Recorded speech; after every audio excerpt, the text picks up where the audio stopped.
भज मन गोविंदा गोविंदा गोपाला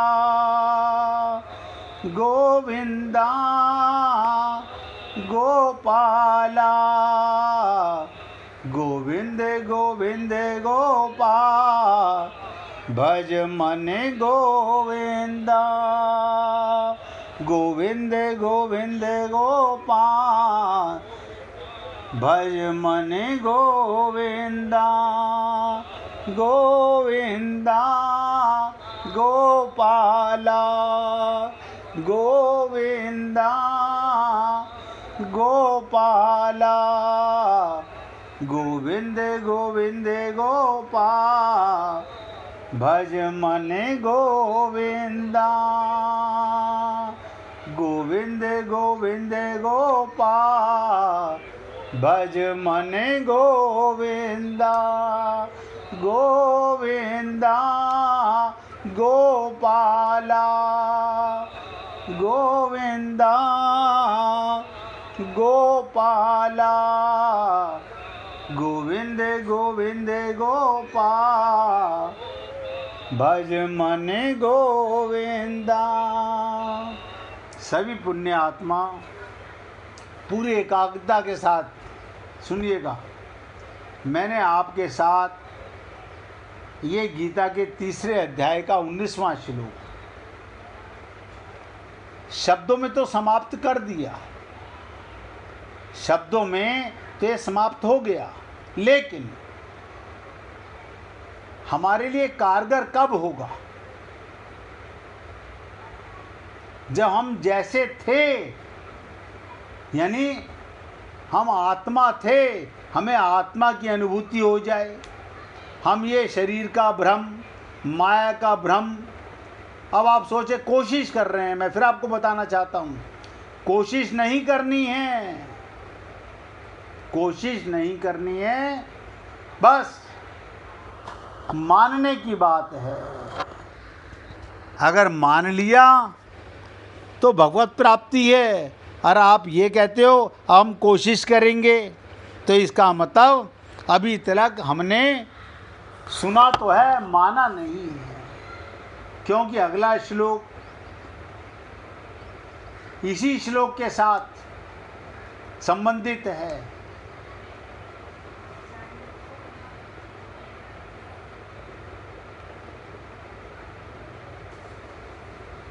किसी भक्त को कोई प्रश्न हो मन में, खुलकर पूछिए, क्योंकि मैं अगले श्लोक पर चलने से पहले आप सबसे पूछना चाहता हूँ कि भ्रम मिटा कि नहीं मिटा।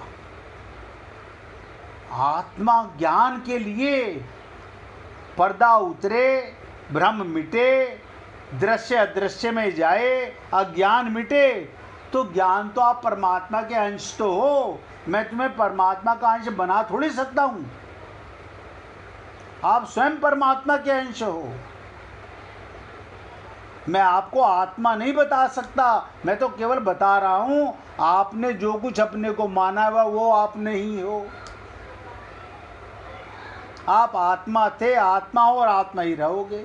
अगर यहाँ आकर इस जन्म में भी हमारा ये भ्रम नहीं मिटा, कारण आसक्ति नहीं मिटी है। और मैं फिर बोल रहा हूँ, परिवार में रहना है, शरीर में रहना है, सबकी सेवा करनी है, अपने को आत्मा मानना है, बस। जैसे कबीर ने कहा कि कबीरा खड़ा बाजार में, राखे सबकी खैर, ना काहूँ सो दोस्ती, ना काहूँ सो बैर। तो गुरु के पास जाओ तो प्रकाश पाने के लिए जाओ, अपना अंधकार मिटाने के लिए जाओ। भगवान को पाने के लिए गुरु की जरूरत नहीं, गुरु की जरूरत है गू मिटाने के लिए, अंधकार मिटाने के लिए। देखो भाई जी ने बहुत सही मौके पे पूछा कि भैया इसको बताओ जो आपने अभी कहा। और मैं फिर बोल रहा हूँ, गुरु के पास जाओ अपना परिचय पाने के लिए रू, गु माने अंधकार, रू माने प्रकाश, तो गुरु के पास जाना सार्थक हुआ, अन्यथा नहीं हुआ। अब किसी भक्त को कोई प्रश्न नहीं है, पहला वो एक लीला सुनिएगा, क्योंकि ये बहुत इम्पोर्टेंट श्लोक था। आज चौथे दिन इसकी चर्चा चली, और जिस किसी भक्त को भजन सुनाना हो वो भी निकाल के रखना भैया। भगवान विट्ठल, आपने सुना होगा महाराष्ट्र में भगवान विट्ठल भगवान श्री कृष्ण के अनंत रूप हैं। वहाँ की एक लीला सुनाता हूँ। नर हरि सुनार, सुनार जो ज्वेलरी गढ़ने वाले होते हैं, नर हरि सुनार रहता था जो पंढरपुर में था, किंतु इनका हृदय काशी के, बताइए कमाल है, रहता कहाँ है? पंढरपुर में, और हृदय काशी के। भोले बाबा ने चुरा लिया। भगवान शंकर की भक्ति में ये इतने मग्न रहते थे कि पंढरपुर में रहकर भी विट्ठल भगवान को ना तो इन्होंने कभी देखा और ना देखने को उत्सुक थे, कभी जाना भी नहीं चाहते थे। नर हरि सुनार का काम करता था, इसलिए जब सोने के आभूषण बनाते तो उस समय भी शिव शिव शिव शिव का नाम सतत इनके होठों पर रहता था। इसलिए इनके बनाए आभूषणों में भी दिव्य सौंदर्य झलकता था। पंढरपुर में ही रहता था एक साहूकार जो कि विट्ठल भगवान का भक्त था। उसके कोई पुत्र ना था। उसने एक बार विट्ठल भगवान से मनौती, वो तो आप सब लोग बहुत अच्छे से जानते हो कि मनौती क्या होती है, कि यदि उसे पुत्र हुआ तो विट्ठल भगवान को सोने की कमरबंद, कमर पट्टा पहनाएगा। आज भी लोग वहाँ बड़े बड़े मन्नतें मांगने के लिए मंदिरों में जाकर के भगवान से ये मन्नतें मांगते हैं, यानी माया का संसार मांगते हैं। विट्ठल भगवान की कृपा से उसको पुत्र प्राप्त हुआ। वो खुशी से फूला नहीं समाया और भागा भागा नर हरि सुनार के पास सोना लेकर पहुंचा और बोला, नर हरि जी, विट्ठल भगवान ने, ध्यान दीजिएगा, प्रसन्न होकर मुझे पुत्र प्रदान किया। अतः मनौती के अनुसार आज मैं विट्ठल भगवान को रत्न जड़ित सोने की करघनी पहनाना चाहता हूँ। पंढरपुर में आपके अलावा इस प्रकार की करघनी कोई नहीं गढ़ सकता, इसलिए आप ये सोना लीजिए और पांडुरंग मंदिर में चलकर, ध्यान दीजिएगा क्या कहा, पांडुरंग मंदिर में चलकर विट्ठल भगवान की कमर का नाप ले लीजिए और जल्दी से करघनी तैयार कर दीजिए। विट्ठल भगवान का नाम सुनकर नर हरि जी बोले, भैया मैं तो शंकर के अलावा किसी अन्य देवता के मंदिर में प्रवेश ही नहीं करता, इसलिए आप किसी दूसरे सुनार से ये करघनी तैयार करा लो। लेकिन साहूकार बोला, नर हरि जी, आपके जैसा श्रेष्ठ सुनार तो पंढरपुर में कोई है ही नहीं, इसलिए मैं करघनी तो आपसे ही बनवाऊंगा। यदि आप मंदिर नहीं जाना चाहते तो ठीक, मैं स्वयं विट्ठल भगवान की कमर का नाप ले आता हूँ। नर हरि जी ने मजबूरी से, ध्यान दीजिएगा, इसे स्वीकार कर लिया, भाई नाप आप ले आओ, बना मैं दूंगा। अब साहूकार विट्ठल भगवान की कमर का नाप लेकर आ गया और नर हरि जी ने उस नाप की, जो नाप दिया, रत्न जड़ित सोने की करघनी बना दी। साहूकार आनंद पूर्वक उस करगनी को लेकर अपने आराध्य देव विट्ठल भगवान को पहनाने मंदिर गया। जब पुजारी जी वो करगनी विट्ठल भगवान को पहनाने लगे, वो करगनी कमर से 4 उंगल बड़ी हो जाए। साहूकार करगनी लेकर वापस नरहरि के पास आए और उस करगनी को छोटा करवा लिया कि 4 उंगल कम कर दीजिए। अब वो पुनः करगनी लेकर मंदिर पहुँचे। पुजारी ने वो फिर करगनी विट्ठलनाथ जी को पहनाई। अब की बार वो 4 उंगल और छोटी हो गई, पहले बड़ी थी अब 4 उंगल छोटी हो गई। आपको पता होगा कि यशोदा मैया लाला को बांधने के लिए खूब रस्सियाँ ढूंढ रही थी, तो नरहरि जी ने करगनी फिर बड़ी की, वो 4 उंगल फिर बढ़ गई, फिर छोटी की, फिर 4 उंगल छोटी हो गई। ऐसा 4 बार हुआ। पुजारी जी व अन्य श्रद्धालुओं ने साहूकार को सलाह दी, आप नरहरि जी को स्वयं विट्ठल भगवान की कमर का नाप क्यों नहीं लेने भेजते। साहूकार के अत्यधिक अनुनय विनय करने पर नरहरि जी बड़ी मुश्किल से विट्ठल भगवान के मंदिर में जाकर स्वयं नाप लेने को तैयार हुए, किंतु कहीं उन्हें विट्ठल भगवान के दर्शन ही ना हो। ध्यान से सुनो, ये सोचकर उन्होंने साहूकार के सामने एक शर्त रखी कि मंदिर में घुसने से पहले साहूकार के सामने शर्त रखी कि मंदिर में घुसने से पहले मैं अपनी आंखों पर पट्टी बांध लूंगा और हाथ से टटोल कर आपके विट्ठल भगवान की कमर का नाप ले सकूंगा। साहूकार ने नरहरि जी की ये शर्त मान ली। अनेक शिवालयों से घिरे पांडुरंग मंदिर की और कदम बढ़ाने से पहले नरहरि जी ने अपनी आंखों पर पट्टी बांध ली। साहूकार उन्हें मंदिर के अंदर ले गया, विट्ठल भगवान के सामने खड़ा कर दिया।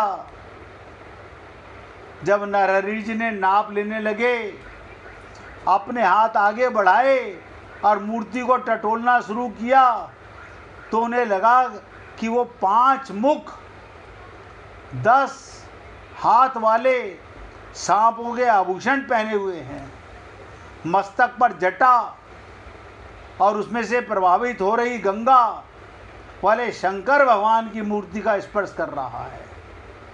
यानी स्पर्श कर रहा था विट्ठलनाथ जी का, और उसे लग रहा था कि मैं शंकर भगवान का स्पर्श कर रहा हूँ। नरहरि जी ने सोचा कहीं साहूकार मुझसे मजाक तो नहीं कर रहा है, विट्ठल भगवान के मंदिर की जगह किसी शंकर भगवान में तो नहीं ले आया। ये सोचकर अपने आराध्य देव के दर्शन के लोभ से बच नहीं पाया और प्रसन्न होकर इन्होंने अपनी आंखों से पट्टी खोल दी, किंतु आंखें खोलकर देखा तो ठगा रह गया। देखा सामने उनके आराध्य शंकर भगवान नहीं विट्ठलनाथ खड़े हैं। झट उन्होंने अपनी आंखों पर पट्टी बांधी, पुनः नाप लेने लगे। जैसे ही इन्होंने पुनः मूर्ति के दोनों ओर अपने हाथ ले जाकर कमर की नाप लेने का प्रयास किया, तो इन्हें पुनः ऐसा आभास हुआ मानो अपने देव बागंबरधारी शंकर भगवान का आलिंगन कर रहा हूँ। जैसे ही आंखों से पट्टी खोलकर देखा, फिर विट्ठल भगवान। हड़बड़ाते हुए उन्होंने तुरंत अपनी आंखों पर फिर पट्टी बांधी, फिर मूर्ति की कमर के ऊपर नाप लेने लगा, लेकिन आंखें बंद करने पर पुनः मूर्ति में शंकर भगवान का आभास हुआ। जब ऐसा 3 बार हुआ तो नरहरि जी असमंजस में पड़ गए। इन्हें समझ आ गया कि शिव और विट्ठल भगवान अलग अलग नहीं, जो शंकर है वही विष्णु है और जो विष्णु है वही शंकर है। अब तो इन्होंने झट अपनी आंखों से पट्टी उतार फेंकी और क्षमा मांगते हुए विट्ठल भगवान के चरणों में गिर पड़े और सुबक सुबक कर रोने लगे। कहने लगे, हे विश्व के जीवन दाता, मैं आपकी शरण में आया हूँ। मैं शिव जी में और आप में अंतर करता था, इसलिए मुझ नराधम में आज तक आपके दर्शन तक नहीं किए। आज आपने मेरे मन का अज्ञान और अंधकार दूर कर दिया। जैसे संत महात्मा कहते हैं, नित्य प्राप्त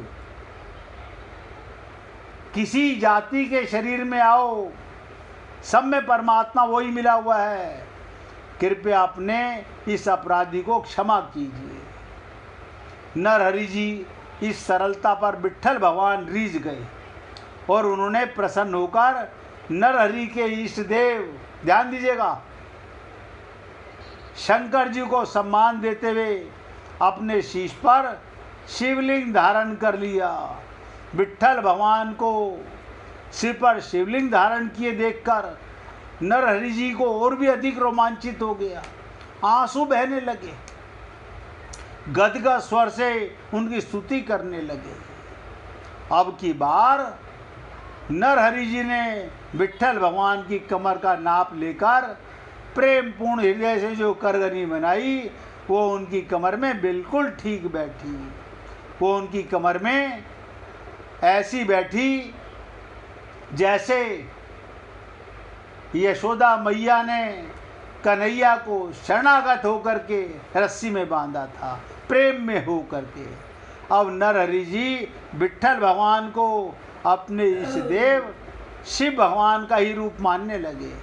अतः वो विट्ठल भक्तों के बारकनी मंडल में शामिल हो गए। ये विट्ठल विट्ठल विट्ठल का संकीर्तन करते हुए मस्ती में नृत्य करने लगे। आज भी अपने सिर पर शिवलिंग धारण किए हुए पंढरपुर के विट्ठल भगवान के दर्शन कर भक्तजनों को नरहरि सुनार की इस कथा की बार बस याद आती है। अगर किसी ने विट्ठल नाथ के दर्शन किए हों तो देखोगे आज भी भगवान शंकर को विट्ठल नाथ जी ने अपने शीश पर एक भक्त के लिए धारण किया हुआ है। हे पुण्य आत्माओं, जब हम किसी संत महात्मा के पास जाते हैं, वो कुछ और नहीं बताते हैं, हमारे को नित्य प्राप्त परमात्मा की प्राप्ति का केवल अनुभव ही कराते हैं। लेकिन हम लोग अज्ञानता के बस, माया के बस अपने को शरीर मानते रहते हैं और ना तो किसी गुरु की शरणागति कर पाते, ना भगवान की शरणागति कर पाते। और अनंत जन्मों से ये हमारा अज्ञान मिटता नहीं और नित्य प्राप्त परमात्मा की प्राप्ति का अनुभव हमें होता नहीं। इसलिए पुण्य आत्माओं, ये 19वें श्लोक की चर्चा के साथ और इस लीला के साथ आज मैं अपने शब्दों को विराम दूंगा। कोई भक्त है जो भजन सुनाना चाहता हो?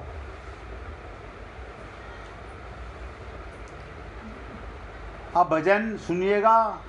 गुड्डी जी सुनाना चाहती हैं। और दूसरा, जब भजन सुन लो तो सब जने मीना जी को उनके जन्मदिन की शुभकामनाएं जरूर बोलना भैया, मैंने बता दिया है। बताइए, सुनाइए। अब गुड्डी जी से भजन सुनिए। ऐसो मन होए उठाए लेऊं कनिया, ऐसो मन होए उठाए लेऊं कनिया, घूंघरवारी अलके सोहे, घूंघरवारी अलके सोहे, ऐसो मन होए गुंधाऊँवा मेलरिया, ऐसो मन होए गुंधाऊँवा मेलरिया, ऐसो मन होए उठाए लेऊं कनिया।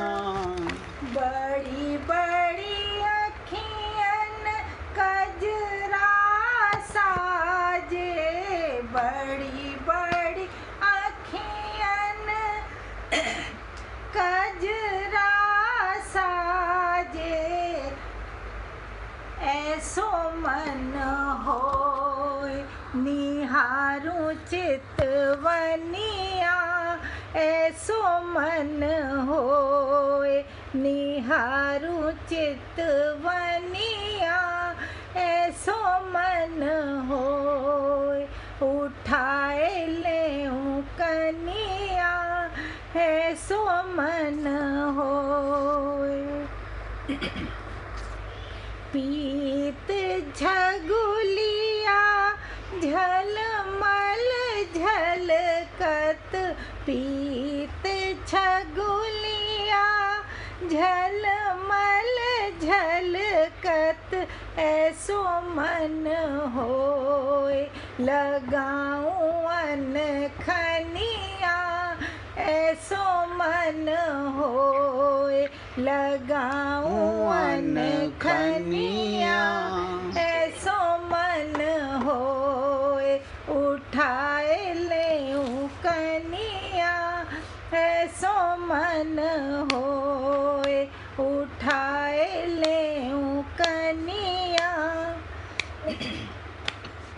द्वे द्वे दतिया चम चम चमके द्वे द्वे दतिया चम चम चम के ऐसो मन होय निहारूं मुस्कनिया ऐसो मन होय निहारूं मुस्कनिया ऐसो मन होय उठाए लऊं कनिया ऐसो मन होय हाथन पायन कुरला साजे हाथन पायन कुरला साजे ऐसो मन होय पहराऊं कर घनिया ऐसो मन होय पहराऊं कर घनिया ऐसो मन होय उठाए लेऊं कनिया ऐसो मन होय उठाए लेऊं कनिया छोटे छोटे चरणन अंगना डोले छोटे छोटे चरणन अंगना डोले मेरो ऐसो मन होय पहराऊं पैजनिया ऐसो मन होय पहराऊं पैजनिया ऐसो मन होय उठाए लेऊं कनिया ऐसो मन होय गोद ना आवत भज भज जावत गोद नावत भज भज जावत ऐसो मन होय लगाऊं चिटकनिया ऐसो मन होय लगाऊं चिटकनिया ऐसो मन होय उठाए लेऊं कनिया ऐसो मन होय दीदी की आवाज नहीं आ रही? आवाज नहीं आ रही? अब आ रही है।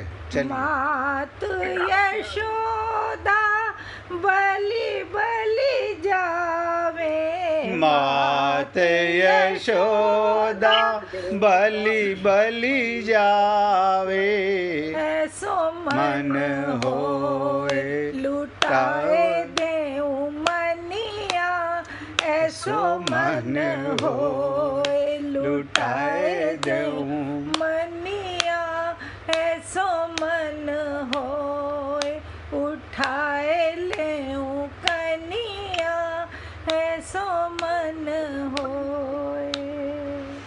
बोलिए वृंदावन बिहारी लाल की जय। जय जय श्री राधे, जय जय श्री राधे। बोलिए लाल जी का मंगल हो, सभी भक्तों का मंगल हो। सबको राधे राधे भैया। और मीना जी आपको जन्मदिन की हार्दिक शुभकामनाएं। मीना जी को फोटो दिखाओ, मीना जी को फोटो दिखाओ। ये देखो सामने आ गई मीना जी। मीना जी बहुत बहुत शुभकामनाएं आपको। God bless you all, happiness.